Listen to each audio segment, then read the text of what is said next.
October 14, 1943, on the 47 hours, 25,000 feet above Schweinfurt, Germany. The B-17 Flying Fortress labors through thin air, four Wright R-1820 Cyclone engines roaring at maximum continuous power. Inside the aircraft, temperatures hover at 50 degrees below zero.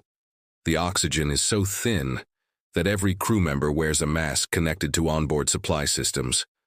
Remove the mask for 30 seconds at this altitude, and unconsciousness comes within minutes. Remove it for 3 minutes and you die. The crew of 10 men flies encased in leather, fleece, and desperation, knowing that German fighters are climbing to intercept them right now. Staff Sergeant Michael Torres sits in the ball turret beneath the bomber's fuselage. The ball turret is a transparent sphere of plexiglass and steel, barely large enough for a man to curl into fetal position with his knees against his chest. 2 Browning M250 caliber machine guns protrude from the turret, capable of firing 850 rounds per minute each. Torres has 1,700 rounds of ammunition feeding into those guns from storage boxes inside the fuselage. At maximum rate of fire, he can sustain approximately 60 seconds of continuous shooting before his ammunition exhausts completely. 60 seconds to defend against German fighters that will attack from below, where the bomber's fuselage creates a blind spot for other gunners. Torres completed 8 weeks of gunnery training at Laredo, Texas. He fired 5,000 practice rounds at towed targets. He studied diagrams showing proper lead angles for deflection shooting. He learned the mathematics. At 300 yards range, a target crossing at 300 miles per hour moves 136 feet during the bullet's flight time. He learned that he must aim approximately 15 to 20 feet ahead of an aircraft's nose to achieve hits. He learned this intellectually. He understands the mathematics. He passed his examinations, but he has never fired at a target that was simultaneously trying to kill him. The Luftwaffe fighters appear as dots against clouds 7,000 feet below. Torres counts them through his gunsight. 4, 6, 8. Messerschmitt Bf-109s climbing aggressively toward the bomber formation. His intercom crackles with warnings from other gunners. Fighters 6 o'clock low, climbing fast. Range 5,000 yards. The German fighters are 3 miles away. At their closing speed, they will reach firing range in approximately 90 seconds. Torres watches them climb. His hands rest on the twin firing grips of his machine guns. His thumbs hover over the trigger buttons. His training echoes in his mind. Lead the target. Aim ahead. Trust the mathematics. But another voice, older and deeper, whispers different instructions. The voice of instinct. The voice of 200,000 years of human evolution. That voice says, aim at what you can see. Point your weapon at the threat. The enemy is there. Aim there. The fighters close to 1,000 yards. Torres can see details now. The yellow nose markings that identify Jagdgeschwader 27. The black crosses on the wings. The propeller discs spinning. The gun ports in the wings where 20mm cannons will soon open fire. 800 yards, 700. The formation commander's voice crackles over the radio. Gunners, weapons free. Fire at will. Torres presses the trigger buttons. Both 50 caliber Brownings erupt. The recoil shakes the entire ball turret. Spent brass casings eject in streams, falling away into the slipstream. Tracer rounds arc away from the turret in glowing lines. Torres watches the tracers. There is only visual feedback for where his bullets are going, and the tracers are passing behind the German fighters. Behind them, missing completely. Torres adjusts his aim. He leads more. The tracers now pass just behind the trailing edges of the German aircraft. Still missing. He leads even more. The tracers now arc well ahead of the fighters. Too much lead. He corrects back. The tracers walk backward toward the aircraft, then behind them again. He's chasing the target with his fire, walking the tracers back and forth, trying to find the intersection point where bullets meet aircraft. But he can't find it. His conscious mind is calculating. His hands are adjusting. Nothing is connecting. The German fighters open fire. Torres sees muzzle flashes from their cannons. He sees the bright yellow-orange explosions as 20mm rounds leave the barrels. He knows those rounds are arcing toward him. toward his transparent turret where he sits exposed, toward the thin aluminum skin of the B-17 that provides no protection against cannon shells. His fear spikes. His breathing accelerates. His vision narrows to tunnel focus on the fighters that are trying to kill him. And in that moment of maximum stress, his training disappears. His hands stop calculating lead angles. His conscious mind stops thinking about mathematics. He aims directly at what he can see, directly at the visible threat. His tracers pass harmlessly behind the German fighters as they flash past the bomber at combined closing speed of 600 miles per hour. 10 seconds of combat. 170 rounds fired, 0 hits achieved. The German fighters roll away and dive, preparing for another attack pass. Torres sits in his turret, hands shaking, understanding with horrible clarity that he just fired almost 200 rounds at enemy aircraft that were trying to kill him, and he hit absolutely nothing. Not a single bullet connected. His training said, lead the target. His instinct said, aim at the threat. His instinct won, and his instinct was catastrophically wrong. This scene repeated itself thousands of times throughout 1943. American gunners, trained and motivated and equipped with excellent weapons, were missing their targets at rates that military analysts initially believed were impossible. Gun camera footage reviewed after missions showed the pattern so consistently that it became undeniable.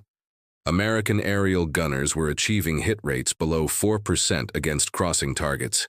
96% of their bullets were hitting nothing but empty air, not occasionally, not as a failure mode. Consistently, systematically, every single day. This is not the story of equipment failure. American weapons were excellent. The Browning M2 50 caliber machine gun was one of the most reliable weapons ever produced. This is not the story of inadequate training resources. By 1943, the United States was operating multiple large gunnery schools with extensive facilities. This is not the story of cowardice or incompetence. American aircrews were brave and skilled. This is the story of how human instinct, developed over hundreds of thousands of years of evolution, became a lethal liability when confronted with the speeds of modern aerial combat. This is the story of how physics declared that everything humans intuitively understood about aiming at targets was wrong at 300 miles per hour. And this is the story of how one counterintuitive solution, so crazy that it violated every instinct humans possess about hitting targets, saved tens of thousands of lives and revolutionized aerial warfare forever. Let me tell you exactly how American military planners discovered that the human brain is fundamentally incompatible with the speeds of aerial combat, and how the solution required training men to do something that felt completely, absolutely wrong. The statistics from 1943 were apocalyptic. The 8th Air Force, conducting strategic bombing missions over Europe, lost approximately 1,400 bombers during that year. That's 116 bombers per month. Each B-17 carried a crew of 10 men. That meant approximately 1,160 aircrew were being killed, captured, or going missing every single month. Not every year. Every month. The casualty rate was so high that bomber crews had approximately 50% probability of surviving their required 25-mission tour of duty. Flip a coin. That was your survival odds. Many of those deaths occurred because bomber formations couldn't effectively defend themselves against fighter attacks. The B-17 was called the Flying Fortress specifically because it bristled with defensive armament. 13 50 caliber machine guns positioned to provide overlapping fields of fire, covering all approach angles. In theory, a formation of bombers could create such concentrated defensive fire that German fighters couldn't penetrate without suffering unsustainable losses. In theory, the defensive firepower should have been devastating. In practice, it was almost completely ineffective. The problem manifested clearly during the October 1943 mission to Schweinfurt and Regensburg. The target was ball-bearing manufacturing facilities, critical for German war production. 291 bombers were dispatched. 60 failed to return. 20% casualty rate on a single mission. The survivors landed with dead and wounded crew members, shredded hydraulic systems, engines trailing smoke. fuselages perforated with cannon shells. During debriefings, gunners reported the same frustration repeatedly. The guns were working, the ammunition was flowing, but the bullets weren't connecting. They could see German fighters. They could fire at German fighters, but they couldn't hit German fighters. Gun camera analysis revealed the scope of the problem. Every bomber carried cameras synchronized with the guns to record what the gunner was aiming at when firing. After missions, analysts reviewed thousands of feet of film. What they saw was disturbing. Gunners were firing at enemy aircraft from ranges where hits should be achievable. The cameras showed clear images of German fighters within effective range. The tracers showed where the bullets were going, and the tracers were consistently passing behind the targets, sometimes far behind, sometimes just barely behind, but consistently missing to the rear. The pattern was so consistent that analysts began measuring the miss distance. Against crossing targets at typical combat ranges, American gunners were missing by an average of 10 to 15 feet behind the aircraft.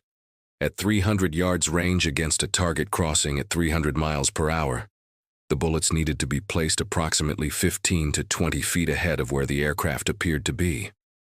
The gunners were aiming at where the aircraft was visible. The bullets were arriving where the aircraft had been 1/3 of a second earlier.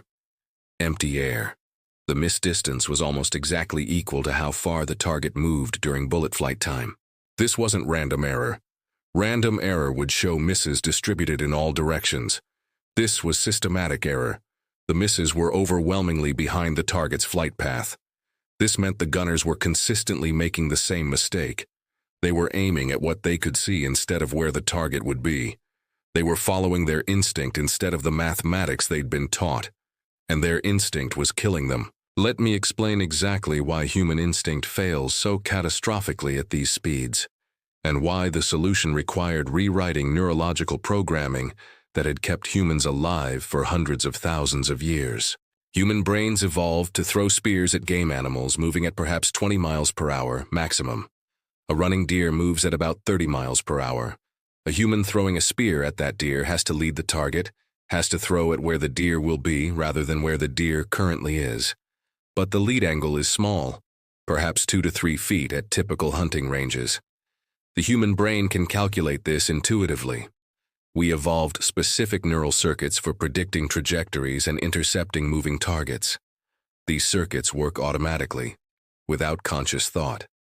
You can throw a ball to a moving person without consciously calculating velocity and trajectory. Your brain handles this instinctively. But these neural circuits evolved for speeds below 30 miles per hour. They work beautifully at those speeds. They fail catastrophically at 300 miles per hour. The speeds of aerial combat are 10 times faster than anything human neurology evolved to handle. At 10 times the speed, the lead angles are 10 times larger. Instead of leading by 2 feet, you need to lead by 20 feet. Instead of aiming slightly ahead of the visible target, you need to aim at empty sky that looks completely wrong. Every human instinct screams that aiming 20 feet ahead of a visible target is wrong. Your eyes can see the aircraft. Your eyes tell you the target is there, right there, visible and tangible. Your instinct says, aim at what you can see. Your instinct has kept humans alive for 200,000 years. Your instinct is trusted. Your instinct feels right. But at 300 miles per hour, your instinct is 96% wrong. The mathematics are brutal but simple. A Messerschmitt Bf 109 crossing at 90 degrees at 300 miles per hour travels at 440 feet per second.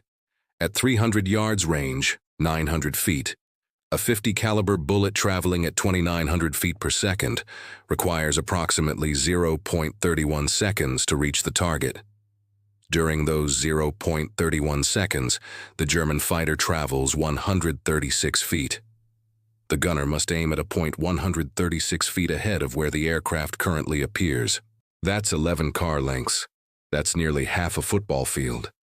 That's a distance so large that it looks absurd when you're staring at it through a gunsight. Imagine you're in that ball turret. You can see the German fighter clearly. Black crosses on the wings, yellow nose marking. Details of the cockpit canopy.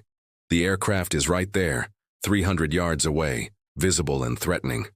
Your training says aim 15 to 20 feet ahead of the nose, but 15 to 20 feet ahead of the nose looks like empty sky. There's nothing there. You're being told to fire at nothing while the visible threat that's trying to kill you is right there in front of you. Every neuron in your brain is screaming to aim at the threat, to point your weapon at the danger you can see, to trust your eyes over abstract mathematics. And when stress spikes, when the German fighter opens fire, and you see muzzle flashes, and you know those shells are arcing toward you, and you might die in the next 3 seconds, conscious thought collapses. Training disappears. You revert to instinct. You aim at what you can see, you aim at the threat. Your bullets miss behind the target. The German fighter rolls away untouched. You survive this pass, but you fail to defend your aircraft. The fighter will attack again. Eventually, if the defensive fire never connects, the fighter will achieve killing hits. Your bomber will go down. You will die because your instinct betrayed you.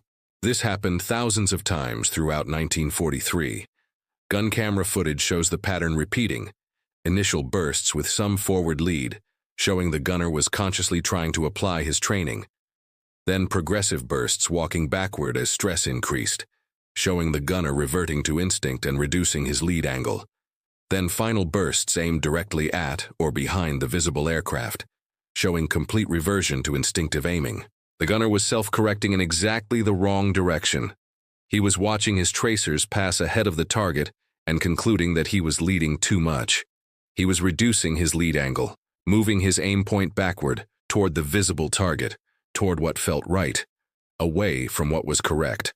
Military analysts watching this footage understood they were witnessing something profound and terrible. They were watching trained gunners, men who understood the mathematics intellectually, men who had practiced deflection shooting on training ranges, men who had every motivation to hit their targets, failing systematically under combat stress. The training wasn't working, not because the training was wrong, but because conscious knowledge couldn't override unconscious instinct when fear spiked and conscious thought collapsed. Let me tell you about one specific engagement that crystallized the problem for military planners and forced them to confront the reality that traditional training methods were fundamentally inadequate. August 17, 1943. The mission to Regensburg. Lieutenant Robert Morgan commanded a B-17 named Memphis Belle. By August 1943, the Memphis Belle and her crew were famous. They had completed 24 missions, one away from completing their required 25-mission tour. They were experienced, they were skilled, they were survivors. If any crew should be able to defend their aircraft effectively, it was this one. The German fighters attacked over the target, a Focke-Wulf 190 Dove from high altitude, building speed to over 400 miles per hour. The German pilot was experienced, an ace with multiple kills. He knew exactly how to attack a B-17. He approached from 6 o'clock high, diving through the bomber formation at maximum speed, firing a 2-second burst from his 420mm cannons and two 13mm machine guns, then rolling away before defensive fire could track him. The Memphis Belle's tail gunner, Staff Sergeant John Quinlan, was one of the most experienced gunners in the 8th Air Force. He had survived 24 missions. He had engaged German fighters dozens of times. He knew deflection shooting. He had practiced it extensively. He understood the mathematics completely. When the FW-190 began its dive, Quinlan tracked it through his gunsight. He knew he needed to lead the target. He knew the German fighter was closing at over 600 miles per hour combined speed. He knew his bullets needed substantial lead. He opened fire at 800 yards. His tracers arced ahead of the diving fighter. Good lead. But as the range closed and the stress increased, something happened. The German fighter's cannons flashed. Quinlan could see the muzzle blasts. 20mm shells were arcing toward his position, toward the thin aluminum tail of the bomber, toward him personally. His fear spiked, his vision tunneled. His conscious mind, which had been calculating lead angles, shut down. His unconscious instinct took over, and his instinct said, aim at the threat. The visible, immediate, terrifying threat diving at him with guns blazing. His hands moved, not consciously, automatically, instinctively. They reduced the lead angle. The tracers walked backward from ahead of the fighter toward the fighter. By the time the German pilot was at 400 yards, Quinlan was aiming directly at the visible aircraft. His tracers passed harmlessly behind it. The German pilot fired his 2-second burst. 20mm shells tore through the Memphis Belle's tail section. One shell exploded in the fuselage, wounding the radio operator. Another severed hydraulic lines. The German fighter rolled away untouched. 0 hits from Quinlan's defensive fire despite firing over 100 rounds. After landing, Quinlan was devastated. He knew he had failed. He had watched his tracers walk backward. He had felt his hands reducing the lead angle. He had known consciously that he was doing exactly the wrong thing. But he couldn't stop himself. His unconscious instinct was stronger than his conscious knowledge. The fear was stronger than the training. The immediacy of the visible threat overrode the abstract calculation of where to aim. This incident was significant because Quinlan was one of the best gunners in the 8th Air Force. If he couldn't maintain proper deflection under stress, how could less experienced gunners be expected to do so? The answer was clear: they couldn't. The traditional training approach of teaching conscious knowledge and expecting gunners to apply it under combat stress was fundamentally flawed. The training produced conscious competence, but combat required unconscious competence. The gap between what training produced and what combat demanded was killing people. Military planners studying this problem realized they needed an entirely different approach. They needed to understand not just the physics of deflection shooting, but the psychology of how humans perform under extreme stress. They needed to understand how skills move from conscious execution to unconscious execution. They needed to understand how to create training that embedded proper responses so deeply into the nervous system that stress couldn't override them. The question facing American military planners in late 1943 was straightforward, but seemingly impossible to answer. How do you train someone to do something that feels completely wrong? How do you rewire human neurology to override 200,000 years of evolutionary programming? How do you get a man to aim at empty sky while an enemy fighter tries to kill him? The answer would come from 3 separate innovations that converged at exactly the right time. The first was understanding the psychology of how humans learn skills that operate under extreme stress. The second was developing equipment that could perform the deflection calculation automatically. The third was creating training methods that embedded deflection correction so deeply into unconscious competence that stress could not override it. Each innovation was revolutionary. Combined, they transformed aerial combat effectiveness completely.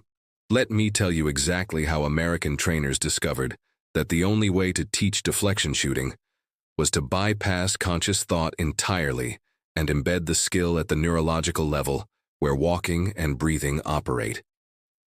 The breakthrough in understanding came from studying the small percentage of gunners who were consistently achieving hits.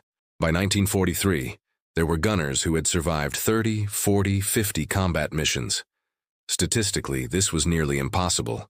The casualty rates were so high that most gunners were killed or wounded before reaching 10 missions. But a small percentage survived. And analysts noticed something remarkable about these survivors. They were achieving hit rates 5 to 6 times higher than average gunners. Gun camera footage from these experienced gunners showed completely different patterns. When German fighters attacked, these veteran gunners maintained stable deflection aim points throughout the engagement. Their tracers started ahead of the target and stayed ahead of the target. Even when the fighters opened fire, even when cannon shells were exploding around them, even when their conscious minds were convinced they were about to die, their hands maintained proper lead angles automatically. Their aim didn't walk backward toward the visible target. It stayed locked on the correct future position. Debriefings revealed something interesting. When asked how they maintained proper deflection under extreme stress, many experienced gunners couldn't articulate what they were doing. They described it as automatic, as instinctive, as something their hands just knew. One gunner described it as, "I don't think about leading anymore. My hands just point the guns at where the target is going to be. I can't explain how I know where that is. I just know." This was unconscious competence. The gunner had practiced deflection shooting so extensively that the skill had moved from conscious calculation to automatic execution. It had become a reflex, One particular gunner's story illustrates this progression perfectly. Technical Sergeant James's Red, Henderson flew as a ball turret gunner on the B-17 Lucky Lady. By March 1944, Henderson had completed 42 missions, an extraordinary achievement. During his first 10 missions, his hit rate was approximately 3%, consistent with average gunners. But something changed during his second 10 missions. His hit rate climbed to 8%. During his third 10 missions, it reached 15%. By missions 31 through 42, Henderson was achieving hit rates above 25%. He was hitting 1 in 4 times he fired at enemy aircraft. This was exceptional effectiveness. Analysts interviewed Henderson extensively, trying to understand what changed. Henderson explained that during his early missions, he was thinking about deflection. He was consciously calculating lead angles. He was watching his tracers and making corrections. He described this as exhausting. The mental effort of calculating while simultaneously experiencing combat stress was overwhelming. He frequently reverted to instinctive aiming despite knowing it was wrong.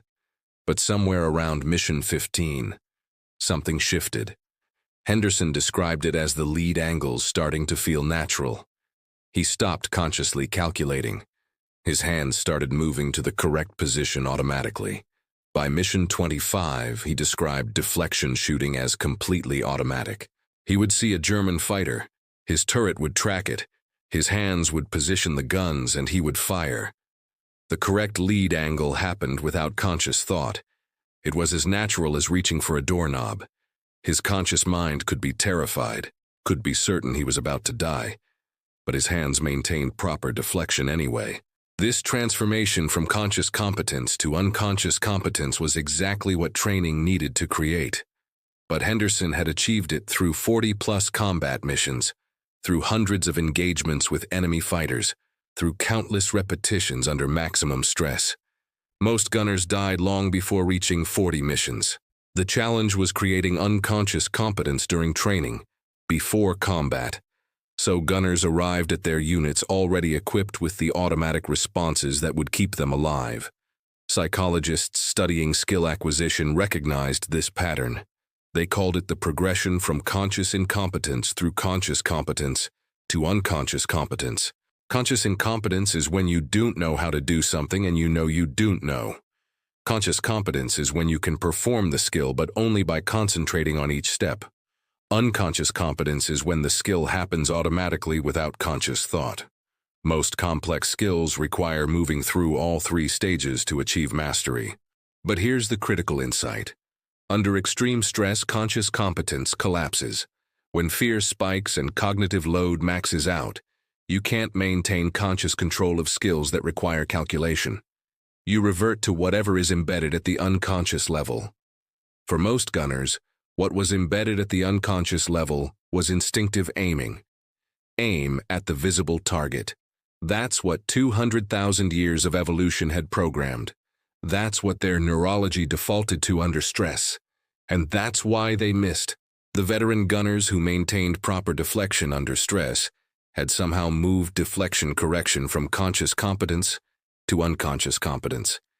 They had practiced so extensively that leading the target had become automatic. It was programmed at the same neurological level as instinct. When stress spiked and conscious thought collapsed, their unconscious competence took over. Their hands maintained proper lead angles without conscious direction. This is why they survived. This is why they achieved 5 to 6 times higher hit rates than average gunners. The neuroscience behind this transformation is fascinating and explains why the traditional training approach failed. Human skill acquisition operates through a specific neural pathway. When learning a new skill, the prefrontal cortex, the conscious thinking part of the brain, is heavily involved. Every movement requires conscious attention. This is slow and cognitively expensive, but with sufficient repetition, the skill gradually transfers to other brain regions, particularly the basal ganglia and cerebellum. These regions handle automatic movements. Once a skill is fully embedded in these regions, it becomes unconscious.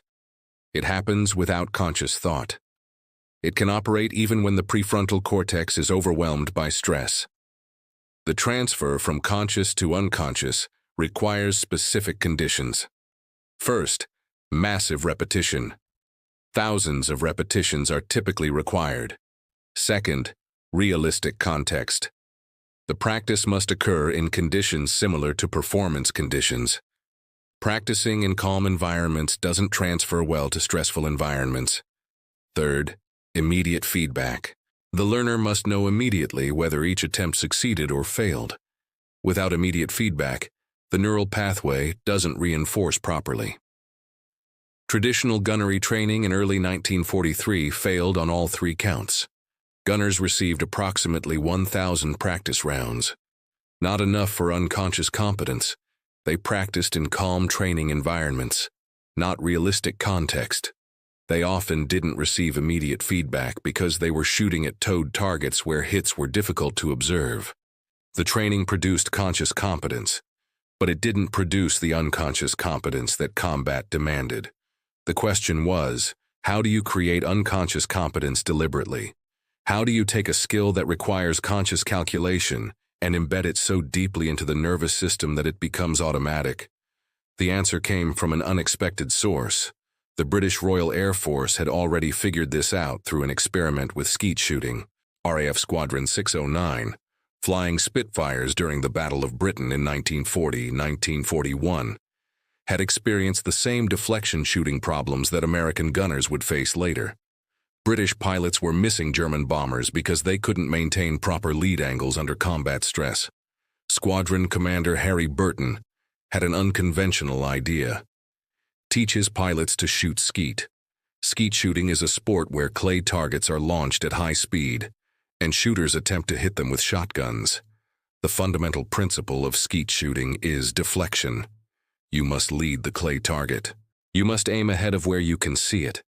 You must trust that pulling the trigger when your barrel is pointed at empty air will result in the shot pattern intersecting the target. Skeet shooters learn this through repetition. You shoot hundreds, thousands of clay targets.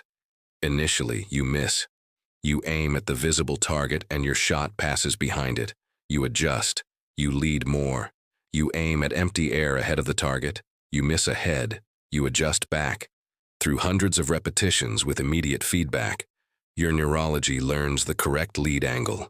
Eventually, it becomes automatic. You don't consciously calculate. You point the gun where it feels right and pull the trigger.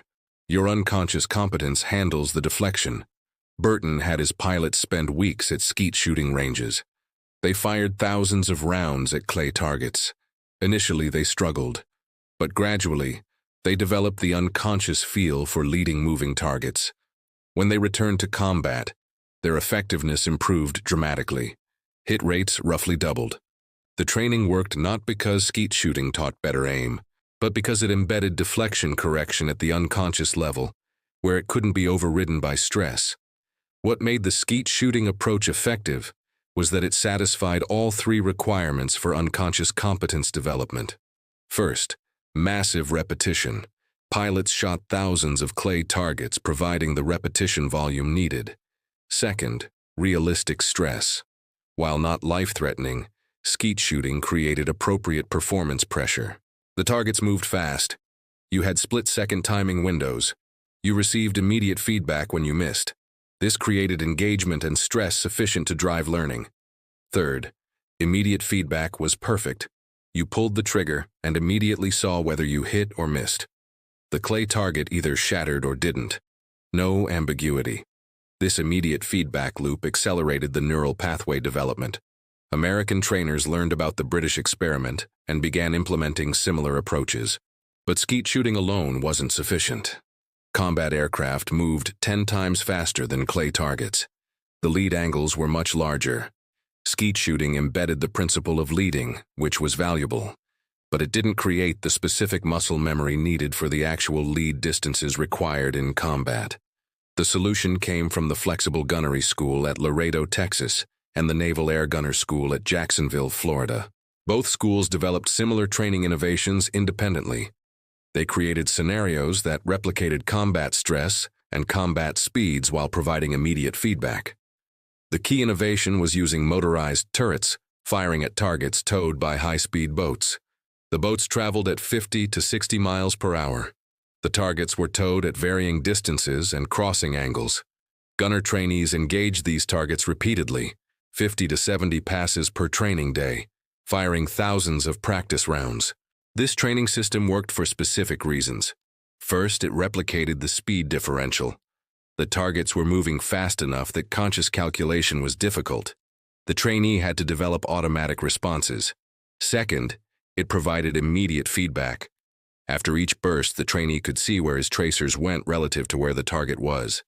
Miss behind, adjust forward. Miss ahead, adjust back. The feedback loop was immediate and objective. Third, it created the repetition volume necessary to embed unconscious competence. 50 to 70 engagements per day for weeks meant thousands of repetitions. The neurology adapted through sheer volume of practice. Fourth, and most critically, the training created appropriate stress level. The trainee wasn't in mortal danger, so he wasn't paralyzed by fear. But the scenario was challenging enough that he couldn't succeed through casual effort. He had to concentrate. He had to try. This created the cognitive engagement necessary for learning without the overwhelming stress that would cause collapse. The training existed in what psychologists call the zone of proximal development. Challenging enough to require growth, not so overwhelming that growth is impossible. After completing this training, gunners who deployed to combat showed dramatically different performance under stress. They maintained stable deflection aim points, even when being fired upon. Their hands knew where to point the guns automatically. The skill had moved from conscious competence to unconscious competence. Under stress, when conscious thought collapsed, their unconscious competence took over. They aimed correctly, automatically. But this training had limitations. It required weeks of intensive practice. It consumed thousands of rounds of ammunition per trainee. The United States was trying to train 50,000 new gunners as quickly as possible. There wasn't enough time or ammunition to give every gunner 10 weeks of intensive training. Most gunners received only 4 weeks with 1,000 practice rounds. That was enough to create conscious competence. It wasn't enough to create unconscious competence.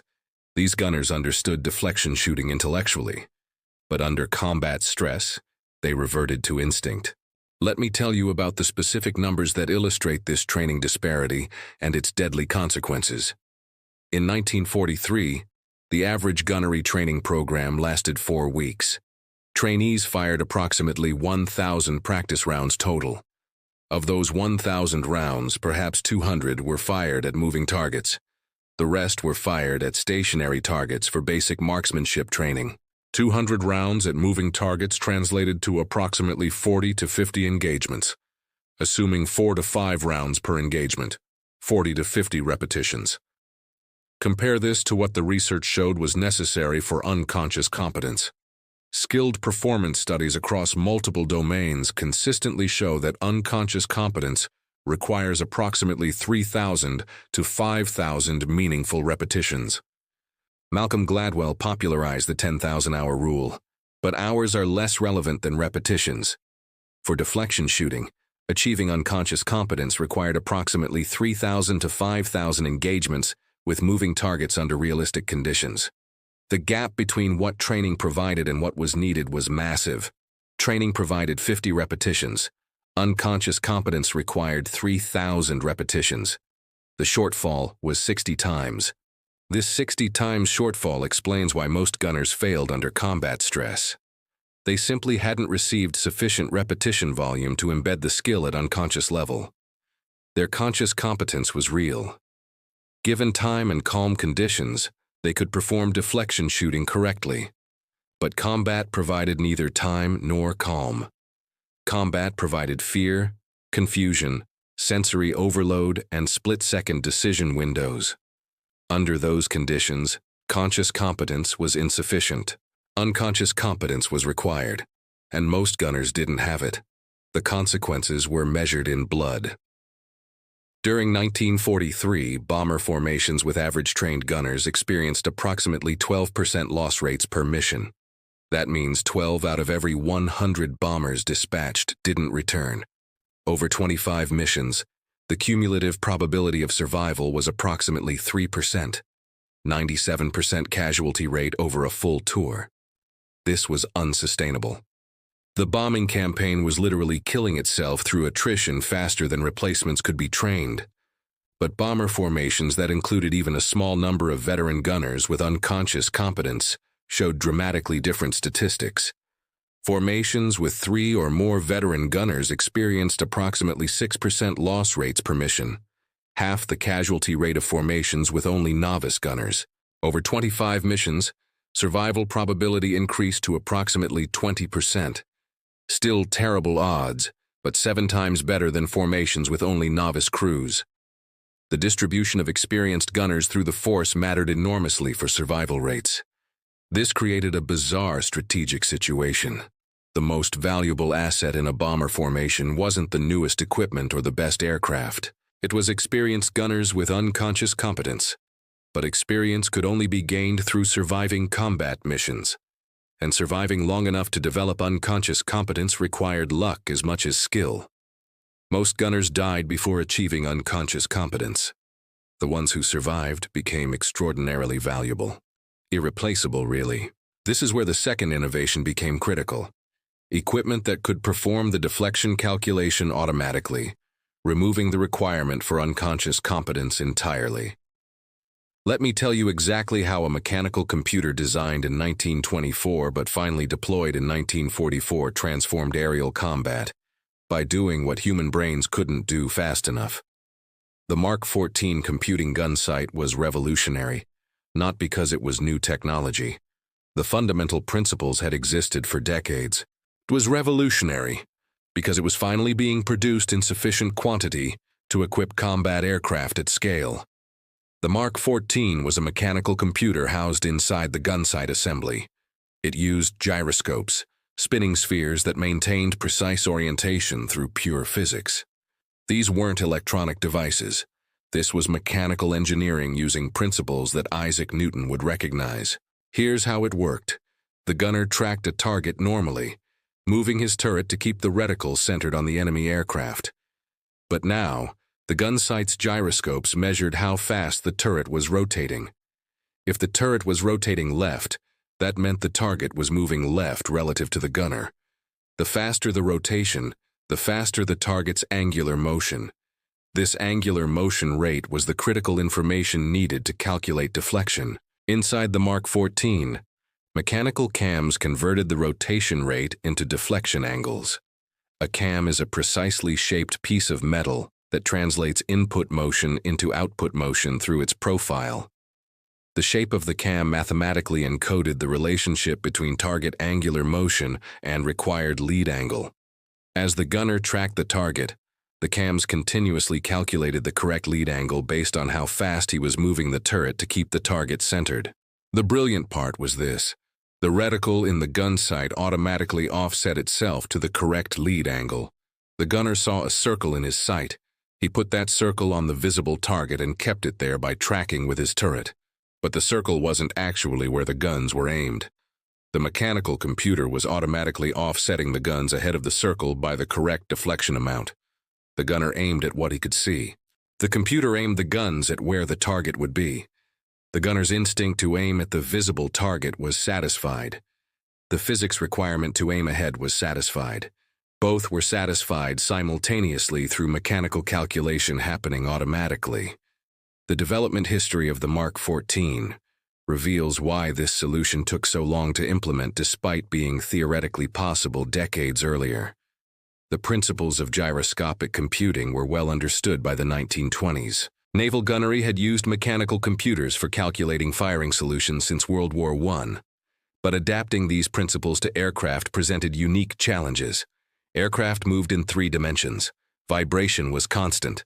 Weight was critical. Reliability was essential. Early prototypes were too heavy, too fragile, or too unreliable for combat use. Charles Stark Draper at MIT's Instrumentation Laboratory led the development team that finally solved these challenges. Draper was a genius of mechanical computing. He understood that the key was precision manufacturing. The gyroscopes had to be perfectly balanced. The bearings had to be essentially frictionless. The cams had to be machined to tolerances measured in 10,000ths of an inch. Any imperfection would cause errors in the deflection calculation. Any friction would slow the response time. Any imbalance would cause the gyroscopes to drift. Draper's team spent years refining the design. They tested hundreds of prototype gyroscopes. They experimented with different bearing materials. They developed new grinding techniques for achieving the required cam tolerances. By 1943, they had a design that worked reliably, but moving from working prototype to mass production required an entirely different set of challenges. The precision manufacturing couldn't be compromised. Every Mark 14 unit had to meet the same tight tolerances. This required training machinists, establishing quality control procedures, and creating inspection systems that could verify performance. Production began in early 1943 but ramped slowly. Initial production was perhaps 100 units per month. By mid-1944, production reached approximately 1,000 units per month.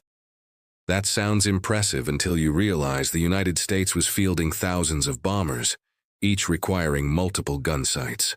The B-17 alone had 6 turret positions that could benefit from computing sights. Full equipping of the bomber force would require tens of thousands of units. Production couldn't keep pace with demand. This meant prioritization was necessary. Which aircraft received the limited number of available Mark 14 sights? The decision was made to prioritize lead bombers in formations and bombers with the most exposed gunner positions. Ball turret gunners received priority because they engaged the largest number of fighters. Tail gunners received priority because they defended against the most common attack angle. Waist gunners often continued using conventional iron sights well into 1944.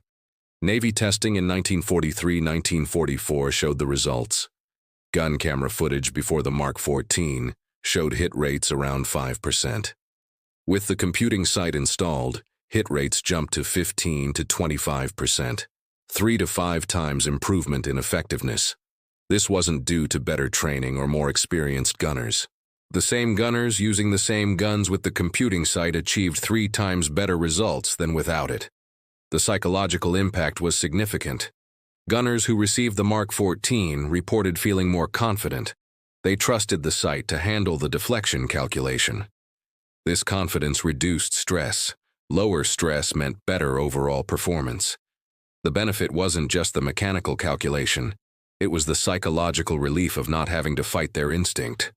They could aim at the visible target, which felt natural. The sight handled the counterintuitive part automatically. But the Mark 14 wasn't perfect. It required specific conditions to work optimally.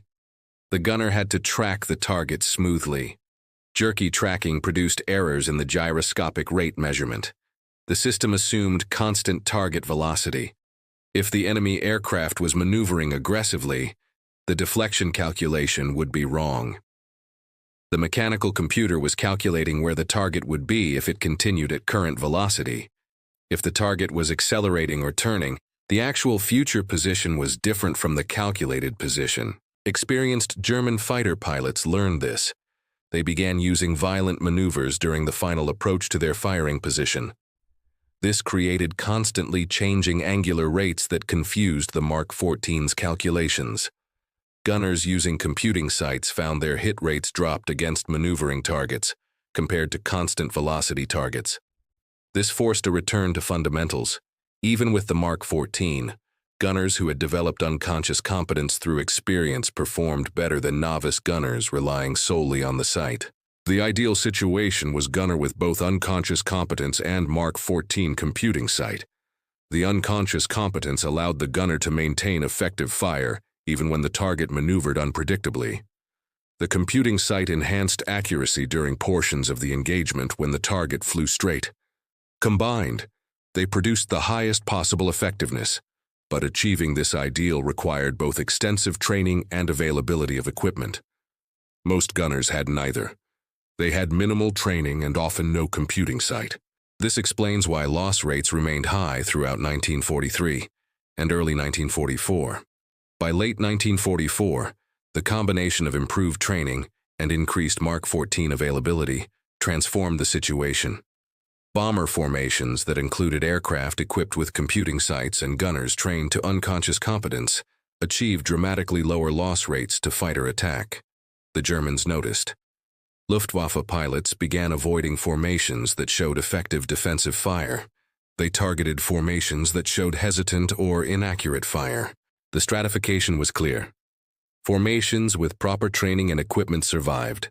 Formations without died at much higher rates. The transformation from 4% hit rates in early 1943 to 20% plus by late 1944 represents one of the most dramatic tactical improvements in military history. Thousands of aircrew who would have died continued flying. Enemy fighters that would have escaped went down in flames.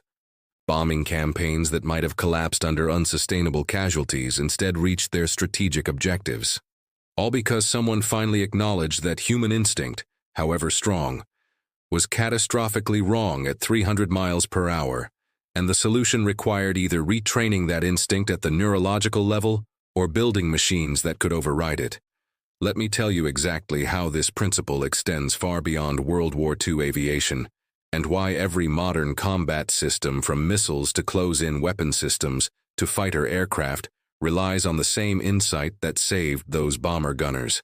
The deflection shooting problem didn't end with World War II. It repeated in every subsequent conflict because military organizations kept losing the hard-won knowledge between wars. By the Korean War 1950-1953, deflection shooting had to be partially relearned. New generation of pilots and gunners who hadn't received World War II training showed the same learning curves. Early engagements showed lower effectiveness. As experience accumulated, effectiveness increased. The progression was similar to what happened a decade earlier. The institutional failure to preserve knowledge between wars reveals something profound about how organizations forget. After World War II ended, veteran gunners returned to civilian life. The training schools that had developed effective methods were downsized or closed. The institutional knowledge about how to create unconscious competence was dispersed.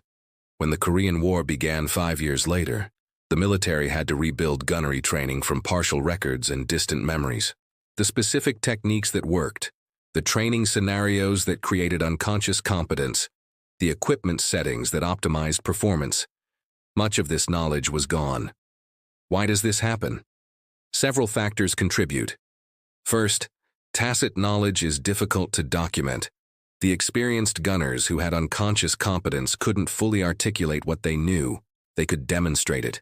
They couldn't explain it in ways that transferred to others. Second, organizational turnover. The trainers who developed effective methods moved on. The analysts who understood why methods worked retired. New personnel started from scratch. Third, budget pressures. Peacetime military funding dropped dramatically.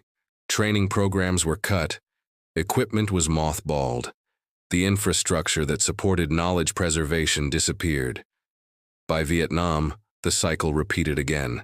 American fighter aircraft carried radar-guided missiles that were supposed to eliminate the need for guns entirely. But the missiles had lower effectiveness than expected.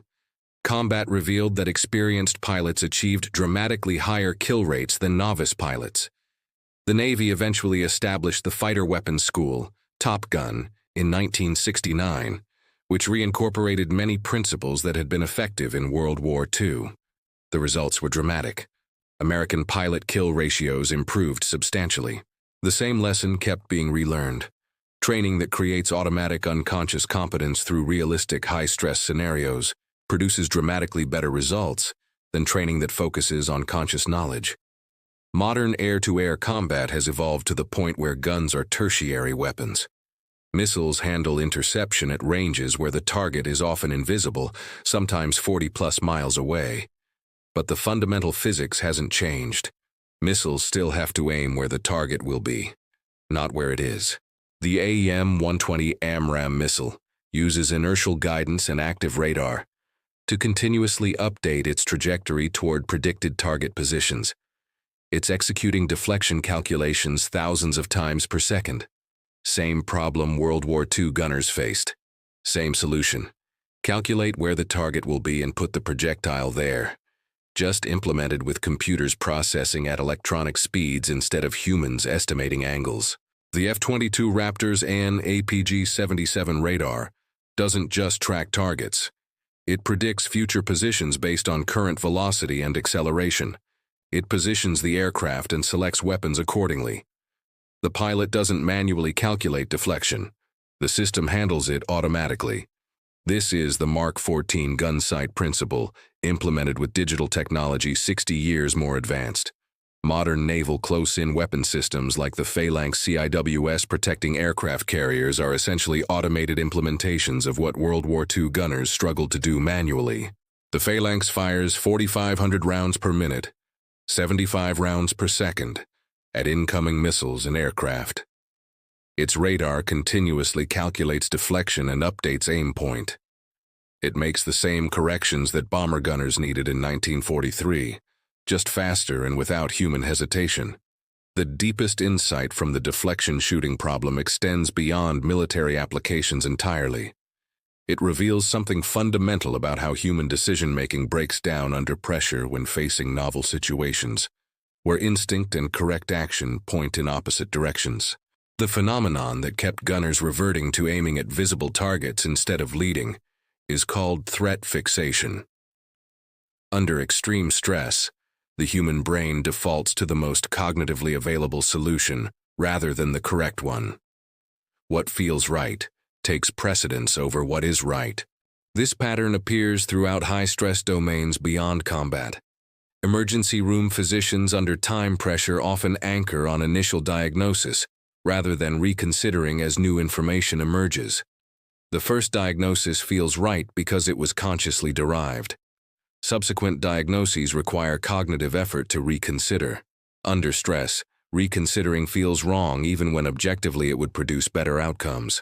Studies show that diagnostic errors in emergency medicine occur at rates of 10 to 15%. Many of these errors stem from threat fixation. The physician fixates on the obvious presenting symptom and fails to consider alternative explanations that require more cognitive effort. Pilots experiencing instrument failures sometimes trust their instincts about aircraft orientation rather than their instruments. Their inner ear is giving them false information about spatial position, but the false information feels real. They trust the feeling over the instruments and crash. Spatial disorientation causes approximately 10 to 15% of general aviation accidents. In every case, the pilot had functioning instruments showing correct information. The pilot chose to trust instinct over instruments. The feeling was stronger than the training. Traders in financial crises make decisions based on emotional responses to recent market movements, rather than fundamental analysis. The emotional reaction feels more immediate and real than analytical conclusions. Behavioral economics research shows that under stress, humans consistently make decisions that violate rational choice theory. We sell low when we should buy. We buy high when we should sell.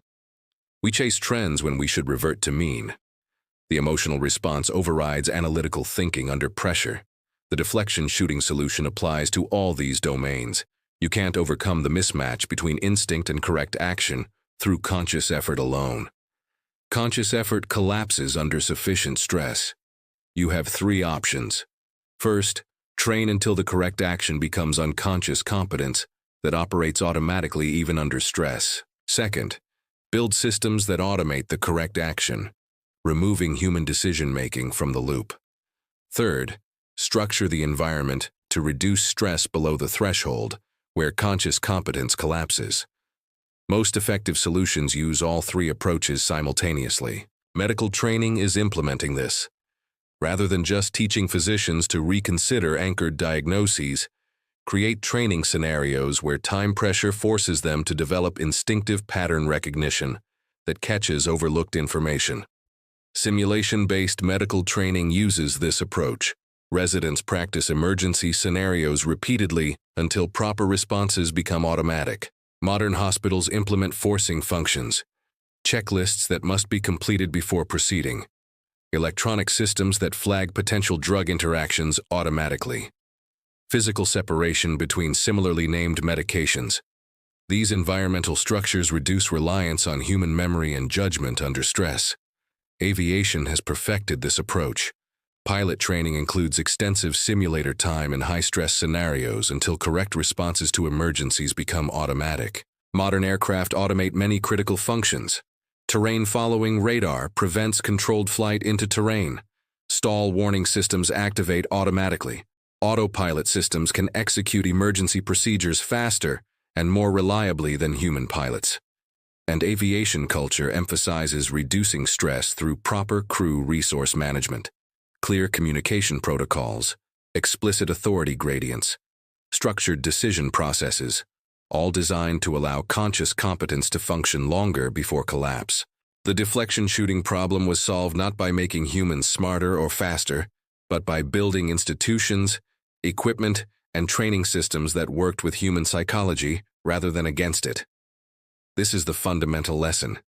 You can't eliminate instinct. You can't wish away 200,000 years of evolutionary programming.